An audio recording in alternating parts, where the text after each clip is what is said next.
વડોદરામાં વકીલો માટે આઈપીએલ સ્ટાઇલ ક્રિકેટ ટૂર્નામેન્ટનો પ્રારંભ 6 ટીમો વચ્ચે જામશે જંગ।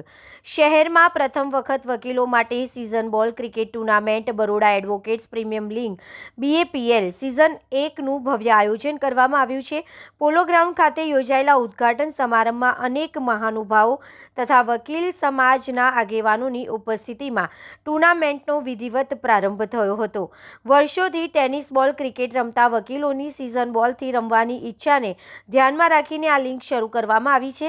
આ સ્પર્ધામાં વડોદરાના સિનિયર તથા જુનિયર વકીલોની કુલ 6 ટીમોએ ભાગ લઈ રહી છે। પોલો ગ્રાઉન્ડ પર શરૂ થયેલી આ ટૂર્નામેન્ટ આગામી 1 માર્ચ સુધી ચાલશે, જેમાં રોજ રસપ્રદ મુકાબલાઓ યોજાશે। ઉદ્ઘાટન પ્રસંગે બરોડા બાર એસોસિએશનના પ્રમુખ, ઉપપ્રમુખ, સેક્રેટરી સહિતના હોદ્દેદારો તથા મોટી સંખ્યામાં વકીલો હાજર રહ્યા હતા।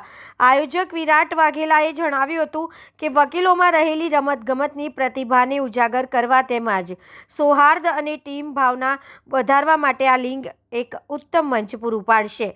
શહેરના પ્રથમ વાર યોજાઈ રહેલી અનોખી ક્રિકેટ લીગને લઈ વકીલોમાં ખાસ ઉત્સાહ જોવા મળી રહ્યો છે અને આગામી દિવસોમાં મેચો વધુ રોમાંચક બનશે તેવી અપેક્ષા વ્યક્ત કરવામાં આવી રહી છે। ઘણા વર્ષોથી અમે ટેનિસ પર તો રમતા આવ્યા જ છે, પણ ઘણા એડવોકેટોનું એવું કહેવું હતું કે અમને સિઝન પર બી રમવું છે। અમારા સિનિયર એડવોકેટ્સ, જુનિયર એડવોકેટ્સ બધા જ પહેલાં સિઝન પર રમેલા હતા, તો પછી આ વખતે અમે એવું વિચાર કર્યો કે ચલો કંઈ વાંધો નથી, એક IPL જેવું ફોર્મેટ રેડી કરીએ અને દરેક વકીલને રજિસ્ટર્ડ કરાવીએ। પછી એનું ઓક્શન અમે મેરિટ હોટલમાં કર્યું અને પછી દરેક 6 ટીમ અમે બનાવડાવી અને 6 ટીમ બનાવ્યા પછી અમે પોલો ગ્રાઉન્ડ પર આજથી એનું ઓપનિંગ રાખીને અમે 1 માર્ચ સુધી આ ટુર્નામેન્ટ રમવાના છે। 6 ટીમોએ ભાગ લીધો છે। ઉપસ્થિતમાં અમારા બરોડા બારના પ્રમુખ, ઉપપ્રમુખ, સેક્રેટરી તમામ હોદ્દેદારો હાજર રહ્યા હતા। વિરાટસિંહ વાઘેલા।